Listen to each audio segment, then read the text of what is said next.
إن الحمد لله نحمده ونستعينه ونستغفره ونعوذ بالله من شرور أنفسنا ومن سيئات أعمالنا من يهده الله فلا مضل له ومن يضلله فلا هادي له ونشهد أن لا إله إلا الله وحده لا شريك له ونشهد أن سيدنا ونبينا وحبيبنا وحبيب قلوبنا ومولانا محمد الذي أرسله بالحق بشيرا ونذيرا وداعيا إلى الله بإذنه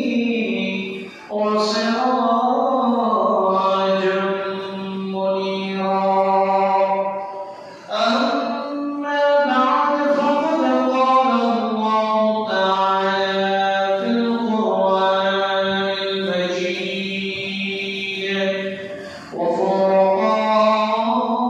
وفرقانه الحميد أعوذ بالله من الشيطان الرجيم بسم الله الرحمن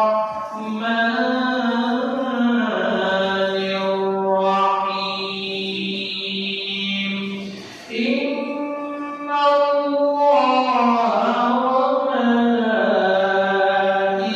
وملائكته يصلون على النبي يا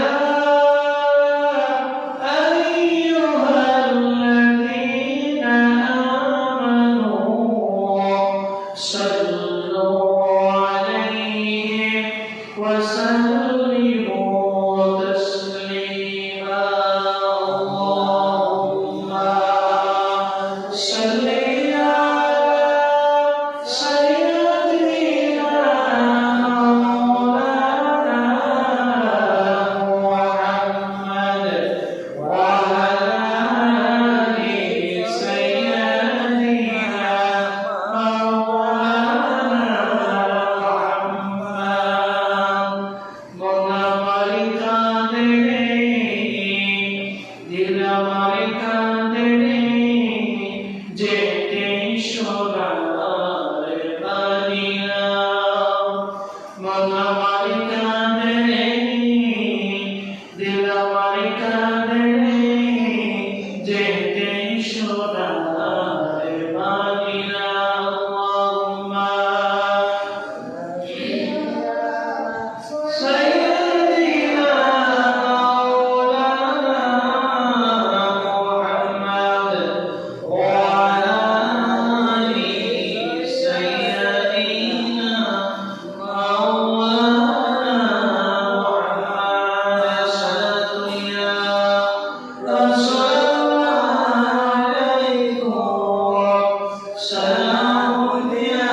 সেজন্য দিন থেকে কালিমাতুল শাহাদাত আদায় করছে আলহামদুলিল্লাহ। ربنا لك الحمد حمدا كثيرا طيبا مباركا فيه। درود السلام বিশ্বমানবতা মুক্তির দিশারি আকাইনা মিলাদ তাজদার মদিনা নূর মুজাসসাম সরকার মুআলা আহমদ মুস্তাফা মুহাম্মদ মুজতবা জনাব রাসূলুল্লাহ সাল্লাল্লাহু আলাইহি ওয়াসাল্লামের পবিত্র রওজা মুবারক। সম্মানিত মুআজ্জাজ হাজিরিন, সামনে আমাদের জন্য একটি ঈদ অপেক্ষা করতেছে, সেটা হলো ঈদুল আযহা। জিলহজ মাসের 10 তারিখ, 11 তারিখ, 12 তারিখ কুরবানির দিন। কিসের দিন? কুরবানির। ঈদুল আযহা, কুরবানির। কুরবানি এটা যুগ যুগ ধরে আদম আলাইহিস সালামের যুগ থেকে শুরু। আমরা সম্পর্কে বিস্তারিত আলোচনা করব। এখানে কুরবানির পশু ক্রয় বিক্রয়, কিনা এবং বিক্রি করা, কিনা এবং বিক্রি করা এবং কিছু মাসলা মাসাইল সম্পর্কে আমি আজকে জুমায় আলোচনা করব ইনশাআল্লাহ। আযহা শব্দের অর্থ হচ্ছে নিকট থেকে নিকটবর্তী হওয়া, কাছে আসা, আল্লাহ রাজামন্দি হাসিল করা। সেটার নাম কি? কুরবানি। সেটার নাম কি? কুরবানি। আল্লাহ রাব্বুল আলামিন পবিত্র কালামে পাকের মধ্যে সুন্দর করে ইরশাদ করেছেন, আউযু বিল্লাহি মিনাশ শাইতানির রাজীম। বিসমিল্লাহির রাহমানির রাহিম। قل إنني هداني ربي إلى صراط مستقيم دينا قيما ملة إبراهيم حنيفا وما كان من المشركين। الله رب العالمين আল্লাহ হাবিব জনাব রাসূলুল্লাহ সাল্লাল্লাহু আলাইহি ওয়াসাল্লাম উদ্দেশ্য করে বলছেন, হে রাসূল সাল্লাল্লাহু আলাইহি ওয়াসাল্লাম, আপনি বলেন আপনার প্রতিপালক পরিচালনা করেছেন, প্রতিপালিত করেছেন সরল পথে, সঠিক পথের দিকে, সুবহানাল্লাহ, হেদায়েতের পথের দিকে। ইলা সিরাতিল মুস্তাকিম, সিরাতিল মুস্তাকিমের পথে, সঠিক এবং সত্যের পথে আল্লাহ পাক রব্বুল আলামিন পরিচালনা করেছেন, সুবহানাল্লাহ। এরপরে দীনান কাইয়িমা, পরিপূর্ণ বিশুদ্ধ একটি দ্বীন, পরিপূর্ণ পিওর, নির্ভেজাল, বিশুদ্ধ দীনান কাইয়িমা, সেই দ্বীনের দিকে আল্লাহ পাক রব্বুল আলামিন পরিচালনা করছেন। সেটা কি? মিল্লাতা ইব্রাহিম, ইব্রাহিম আলাইহিস সালামের পথ, তরিকা, মিল্লাহ ইব্রাহিম আলাইহিস সালামের পর ইব্রাহিম আলাইহিস সালামের তরিকা। তাহলে আমরা যে কোরবানিটা করি সেই কোরবানিটা হচ্ছে মিল্লাত ইব্রাহিম।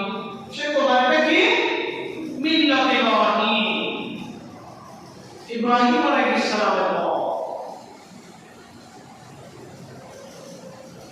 এরপরে আল্লাহ রাব্বুল আলামিন বলছেন ওয়া মা কানা মিনাল মুশরিকিন।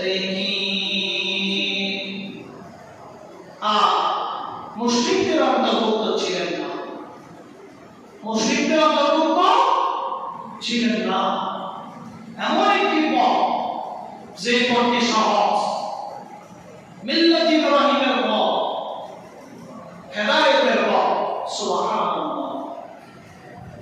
আল্লাহ রাব্বুল আলামিন কোরআনে কারীমের মধ্যে বলেন কুল ইন্না সালাতি ওয়া নুসুকি ওয়া মাহইয়ায়া ওয়া মামাতি লিল্লাহি রাব্বিল আলামিন। হে রাসূল সাল্লাল্লাহু আলাইহি ওয়াসাল্লাম, আপনি বলেন ইন্না সালাতি, আমার নামাজ,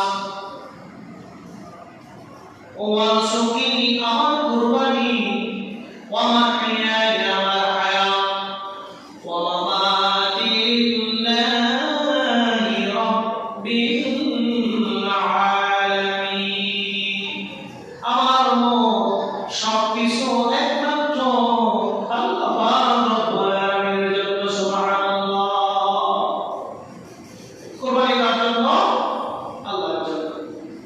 ওয়া নুসুকি ওয়া মাহইয়ায়া ওয়া মামাতি লিল্লাহি রাব্বিল আলামিন। আমার হায়াত, আমার মওত, আমার কুরবানি সবকিছু একমাত্র আল্লাহ রাব্বুল আলামিনের জন্য। সুবহানাল্লাহ। কুরবানি করতে হবে একমাত্র আল্লাহকে রাজি করার জন্য। এখন কুরবানি করার জন্য কুরবানির পশু ক্রয় করতে হবে, বিক্রয় করতে হবে।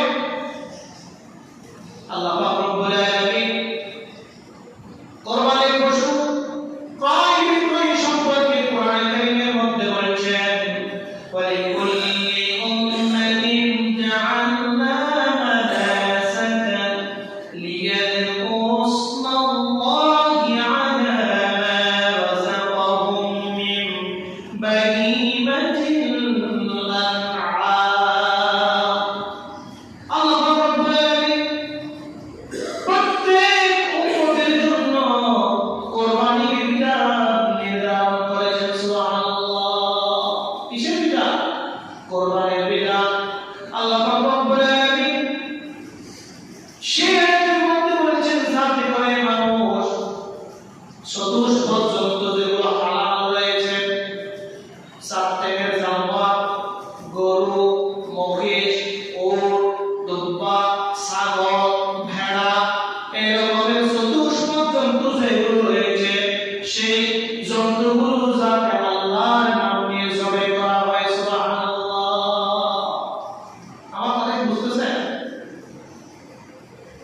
আল্লাহ রাব্বুল আলামিন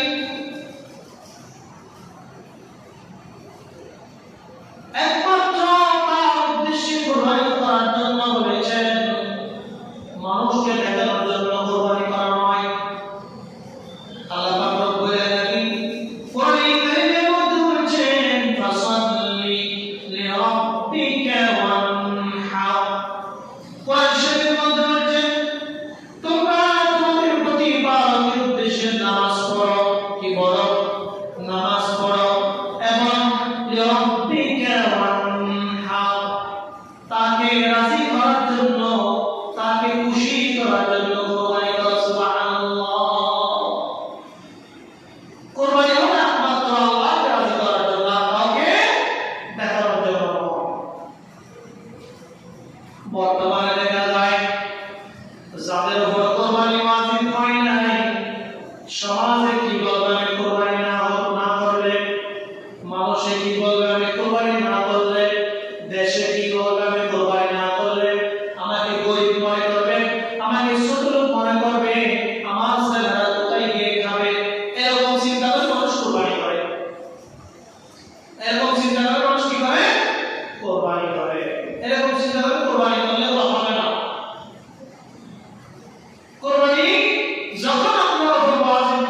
পরিমাণ সম্পদের মালিক কত হবে? তাহলে সম্পদের মালিক যাকাতের ক্ষেত্রে 1 বছর, কোরবানির ক্ষেত্রে 1 বছর নয়, কোরবানির ক্ষেত্রে 1 বছর। এরকম মালিক যদি আপনি হন,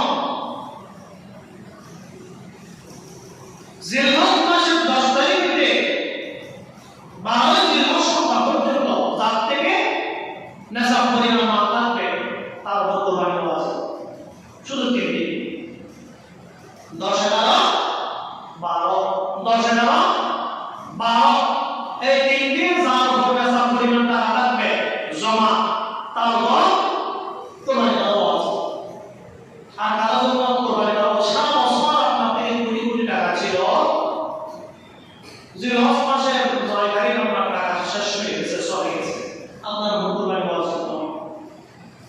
জিলহজ মাসের 10 তারিখ থেকে শুরু করে 12 জিলহজ সন্ধ্যা পর্যন্ত যদি আপনার সারাদিন করা রোপা, তারপরে 613 গ্রাম, 7.5 ভরি স্বর্ণ, 7.5 ভরি স্বর্ণ যদি আপনার থেকে থাকে, অথবা সেই পরিমাণ টাকা যদি সম্পদ যদি আপনার কাছে থাকে, তাহলে আপনার উপর যাকাত কি ওয়াজিব।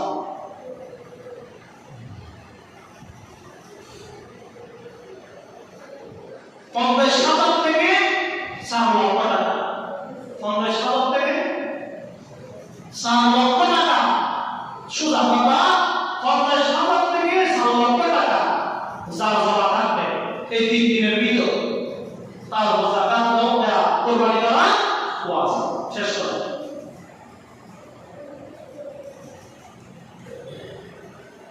কোরবানির কিছু শর্ত রয়েছে, শর্ত, নিয়ম কানুন।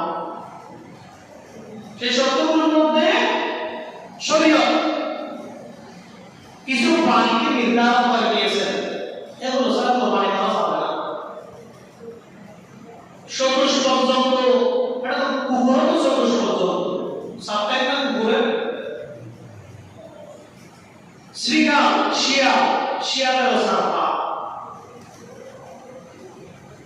এরপর আরো নাম যেগুলো রয়েছে সেগুলো সাপা, সব সাপাই জামা দিয়ে কোরবানি করা যায় না। কি কি দিয়ে কোরবানি করা যাবে? এরকম একটি লিস্ট আছে। 1 নম্বর হচ্ছে উট, 1 নম্বর কি উট, 2 নম্বর গরু, 3 নম্বর মহিষ, 4 নম্বর ছাগল, 5 নম্বর ভেড়া, 6 নম্বর দুব্বা। এই জাতীয় এগুলো ব্যতীত আর কিছু দিয়ে কোরবানি করলে কোরবানি কি হবে? খরগোশ হালাল, খরগোশ খাও না, সাপ্তাহিক খরগোশের বাইরে সাপ্তাহিক খরগোশ খাও হালাল, কিন্তু খরগোশ দিয়ে কোরবানি জায়েজ হবে?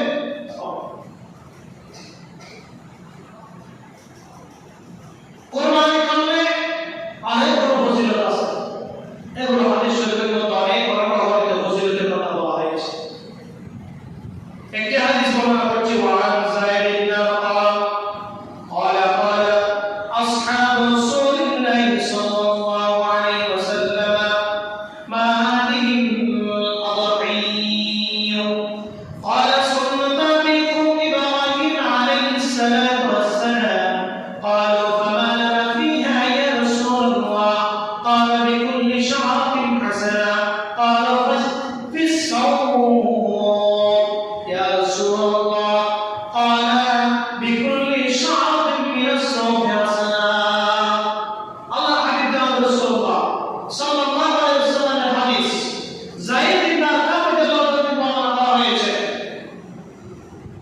ইয়া রাসূলুল্লাহ মা হাযিহি দুহিয়া, হে রাসূল সাল্লাল্লাহু আলাইহি ওয়াসাল্লাম কোরবানিটা কি? কোরবানি জিনিসটা কি? আল্লাহ হাবিব রাসূলুল্লাহ সাল্লাল্লাহু আলাইহি ওয়াসাল্লাম বলেন, قال سنة أبيكم إبراهيم. এটা হলো জাতের বিদা, হযরত ইব্রাহিম আলাইহিস সালাতু ওয়াস সালামের সুন্নাত। সুবহানাল্লাহ, এটা কি? জাতের বিদা, হযরত ইব্রাহিম আলাইহিস সালাতু ওয়াস সালামের কি সুন্নাত। এরপর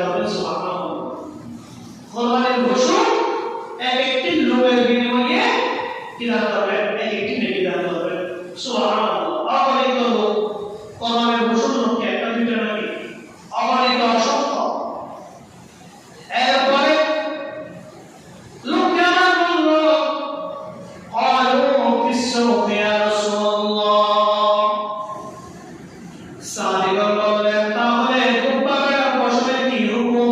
দুব্বা ভেড়া এগুলোর লোক বেশি, এগুলোর লোক কি বেশি। আলা বিকুল্লি শাআতিন মিনাস সাওতি হাসানা, আল্লাহ রাব্বুল আলামিন বলেন এগুলোর হুকুম কি? প্রত্যেকটি লোকের বিনিময়ে আল্লাহ তাআলা কুরবানি যে করবে তাকে সওয়াব দান করবে। সুবহানাল্লাহ। তাহলে সম্মানিত মুসলিম, কুরবানির জন্য ভালো ভালো পশু দেখতে হবে। আল্লাহ যদি সুযোগ দেয়, কুরবানির তো আর বেশি দিন নেই, কিছুদিন আছে। আমি হাদিসটা বলে দিই একসাথে। হযরত বারা ইবনে আযিব রাদিয়াল্লাহু তাআলা থেকে বর্ণনা করা হয়েছে,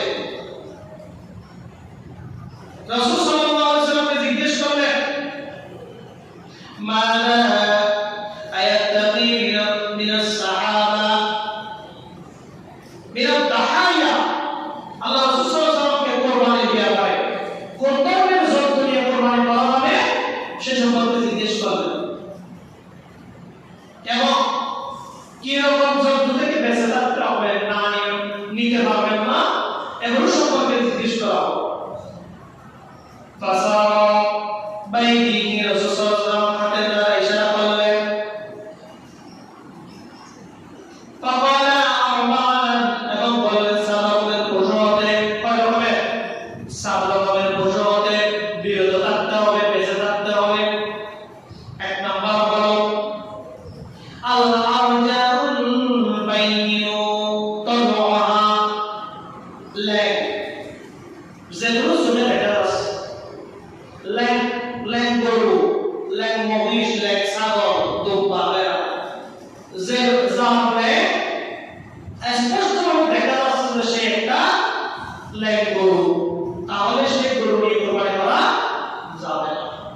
দুই নম্বর ওয়াল আওরাউল বাইয়িনু আওরাহা,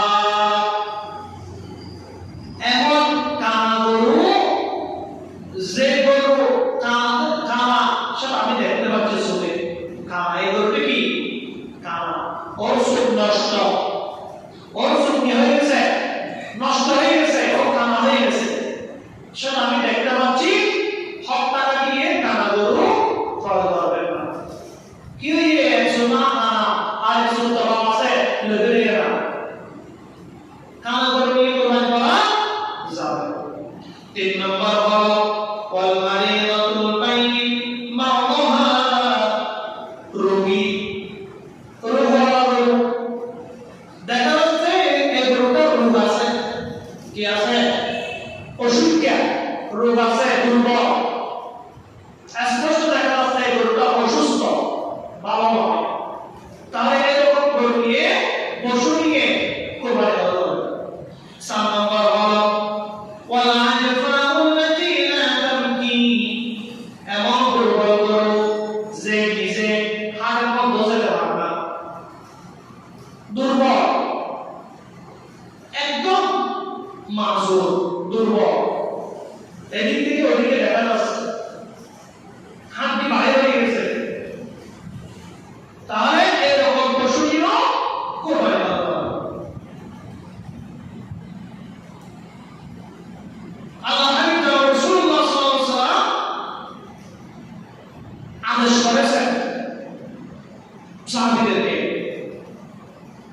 قال أمرنا رسول الله صلى الله عليه وسلم أن نستشرف العين والأذن وأن لا نضحي بمقابلة ولا مدابرة ولا مدابرة ولا شرطاء ولا مرطاء। আল্লাহ হাবিব রাসূলুল্লাহ সাল্লাল্লাহু আলাইহি ওয়াসাল্লাম আদেশ করেছেন যেন আমরা কুরবানির পশু চোখ, কান ভালোভাবে দেখে শুনে নিই, ভালোভাবে কি দেখে শুনে নিই, এরপরে যাতে সেখানে কোনো ভুল না থাকে, ত্রুটি না থাকে, সমস্যা না থাকে।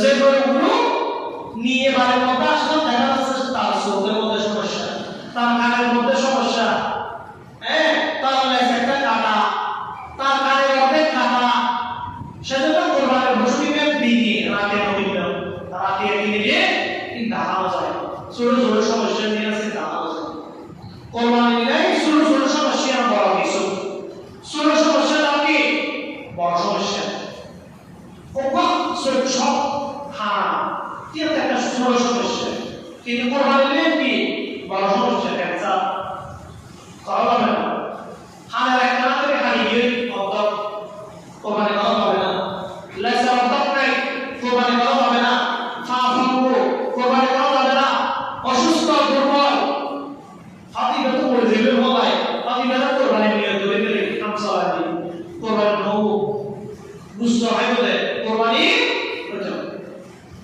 তাহলে সবাই চাইলে টাকা জবাব দিতে হয়ে ভালো অবস্থায় এই কোরবানির পশু